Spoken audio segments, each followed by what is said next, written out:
55, 55 और 95 हर उम्र के लिए यकसा मुफीद, मफाद आम्मा का आलम बरदार। जरूर सब्सक्राइब करें, लाइक करें, शेयर करें और बेल आइकन प्रेस करना न भूलें। Rabbani the scholar YouTube channel.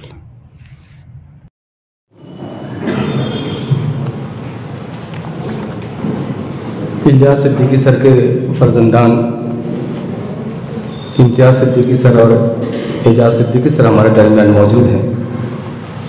आइए मैं मुख्तार अदील साहब के बाद शफीक मोहसिन साहब से इल्तिमास करता हूँ कि आप अपने ताज़ियती कलमात से नवाजें।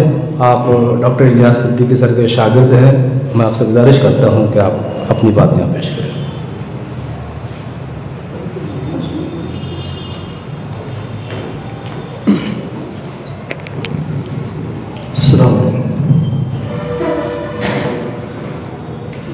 इलियास सिद्दीकी ये नाम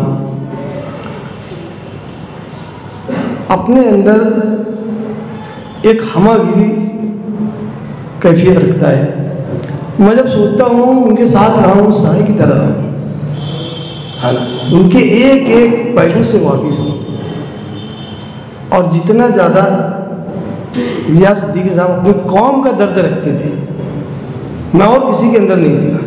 अक्सर मुझको कहते थे, यार सफ़ीक, NRC का जो मामला आया, लोग खौफजदा हैं, है ना, बहुत ज़्यादा ये है, लोगों में तशवीश है। और वो माहिर कानून भी थे, वो LLM थे, LLM थे, LLB तो किए थे, उसके बाद LLM किए थे। और उसके बारे में बताते हैं कि वो जब LLM कर रहे थे तो उनके साथ जो बेच में थे 300 से ज़्यादा तालिब इल्म थे। 3 साल का कोर्स था। पहले साल में तो तकरीबन 100 बचे, दूसरे साल में कुछ 20-30 बचे और तीसरे साल में सिर्फ 1 पास हुआ। तो वो कहते थे, यार देखो उनकी हौसलामंदी, बहुत ज़्यादा हौसलामंद इंसान। मैं असस कर उठता था कि यार ऐसा टैलेंट। मुझको बोलने लगे, यार सफ़ीक, मैंने सोचा यार वो एक जो पास हुआ कहीं मैं ही तो नहीं हूँ। और जब जाकर तहकीक करे तो मालूम पड़ा यार मैं ही हूँ।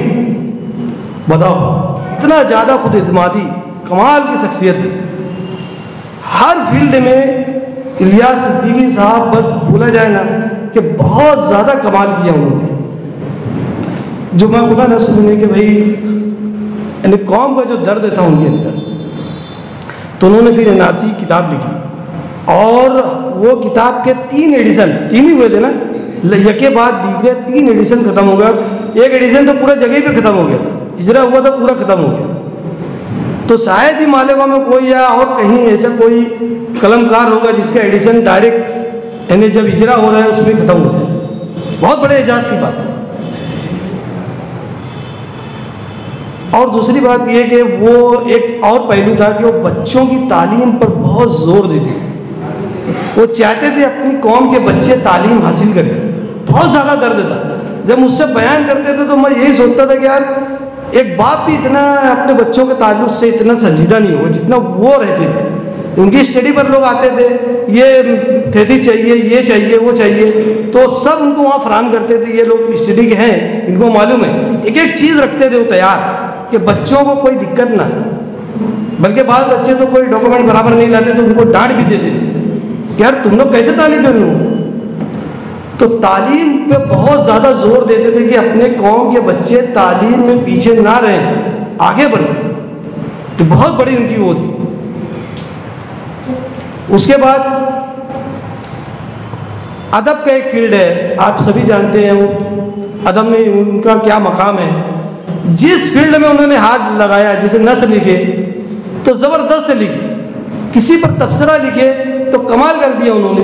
बाज़ किताबें तो मैं ऐसी किताबें देखी है मैंने, तो मैं पढ़ा तो मैं बोला, यार सर देखो ये किताब सिर्फ इलियास सिद्दीकी को पढ़ के रख देने वाली किताब ऐसी है, सिर्फ इलियास सिद्दीकी साहब का तबसरा पढ़ के रख दो, वही पढ़ने लायक किताब। ऐसी किताबें भी हैं। उन्होंने जिसके ताल्लुक से लिखा बस कमाल किया, तफसीर खास तौर से। फिर आए तो उन्होंने इतनी मेहनत की, क्या उसको कहना चाहिए, मालेगांव की तारीख। जब वो मुझको बयान करते थे, मुझको कहते थे सफ़ीक यार मैं ना टेबल वर्क नहीं किया, मैं 5 साल तक लगातार पूरे हिंदुस्तान में घूमा। पूना की लाइब्रेरी बोलो, दुनिया की लाइब्रेरी बोलो, और कौन कौन सी मुझे तो याद भी नहीं, ऐसी ऐसी लाइब्रेरी में गया हूँ। वहाँ बाकायदा ऐसा होता था, पुराने बहुत मखतूतात जो पुराने थे कागजात वो देते नहीं थे किसी को कि भाई तुम ले जाओ स्टडी करो, ऐसा नहीं, यहीं बैठ कर पढ़ो, यहीं रिसर्च करो, क्या लिखना है तुमको लो। वो बोले मैं जाता था वहाँ, उनसे मुलाकात करता था, वो लोग बेचारे मेरे चाय वगैरह भी इंतजाम कर देते थे, मेरी लगन देखते थे कि यार ये आदमी बेचारा मुसलसल लगा है तो मेरी चाय और पानी इंतजाम कर देते थे। मैं बैठ कर वहीं रिसर्च करता था और ये रिसर्च कई कई हफ्ते चल जाते थे। मैं रहता था, इतना मेहनत किया हूँ उस किताब पर।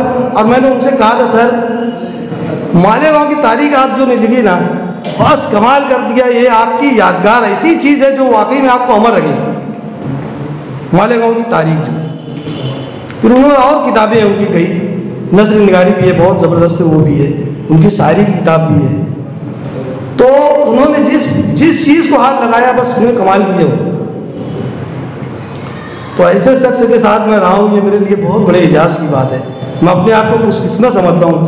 जब मैंने उनकी ये खबर सुनी, इमरान को फ़ोन लगाया था, आसिफ सुबहानी साहब ने कहा था कि यार तुम्हारे उस्ताद साहब की तबीयत बहुत ज़्यादा ख़राब है। अरे मैं बोले यार हम लोग औरंगाबाद गए थे जुमा के रोज़, बाकायदा हम लोग अच्छे थे, वापस आए वहाँ पर, अलग उनकी तबीयत थोड़ी ख़राब थी, होटल में बैठे खाना भी खाए। अब मेरा वो पान काम चालू है, मसरूफ़ था, मैं ध्यान नहीं दिया। तो मैं इमरान को फ़ोन लगाया तो इमरान बोलने लगा कि यार उनकी तबीयत जरा बिगड़ गई थी तो हम लोग नासिक लेकर आए, तो अभी सोए। देखो डॉक्टर उनको मना किया था, उनके बहुत कमाल की शख्सियत थी, उनको डॉक्टर मना किया था बात करने के लिए।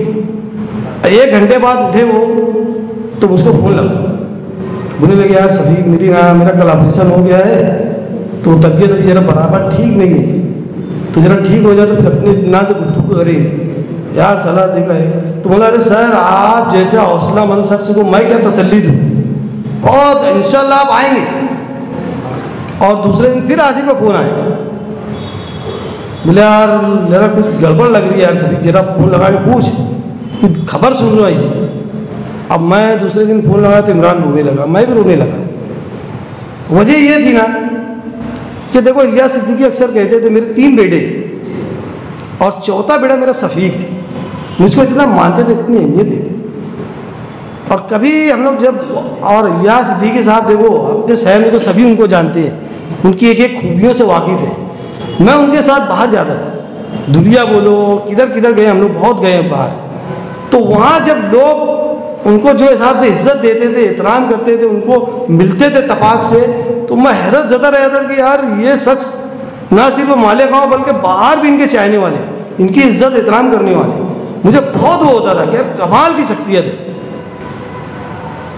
और दूसरी बात यह है कि वो देखो इंग्लिश में भी बेहतरीन इंग्लिश थी उनकी, बहुत ज़बरदस्त। उर्दू का तो बात ही नहीं करना चाहिए, मराठी भी तुमको आती थी अच्छी, और सबसे बढ़कर पर्शियन की उन्होंने क्लास ली थी, हमको सिखाया भी है थोड़ा बहुत। लेकिन फारसी में बहुत अच्छी दस्तरस रखते थे, कमाल करते थे। रशीद साहब यहाँ बैठे हैं, हम लोग अक्सर साथ में बैठते थे। जब वो मूड में आते थे ना तो फारसी के असार जब सुनाना शुरू करते थे और उसकी तशरीह करके बताते थे तो वो अजीब ही समा बन जाता था। ये तो खास तौर पर उसको बोलते थे रशीद साहब कि यार सफ़ीक यार तय ना एक काम करा कर, उनके ना जरा सा उकसाद होगा कुछ फारसी के असार गए, ऐसे ऐसे शेर है, इतना अपने को तो उर्दू के असार भी उतने याद नहीं होंगे जितने इलियास सिद्दीकी साहब को फारसी के असार याद थे।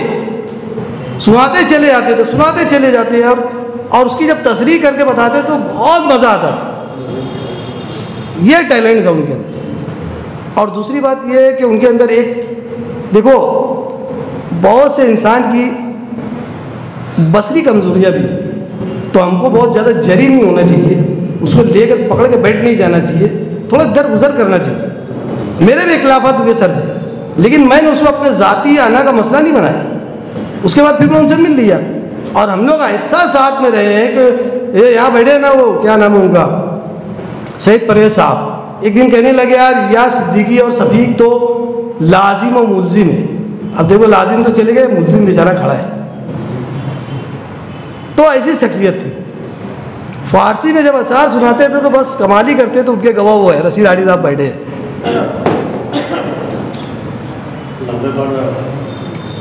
तो मैं यही कहूँगा कि भाई मालेगांव की सरजमीन इलियास सिद्दीकी साहब जैसी शख्सियत दोबारा पैदा कर ही नहीं सकती। इतनी ज़्यादा खूबियों के मालिक, हर फील्ड में बस कमाल उन्होंने किया है।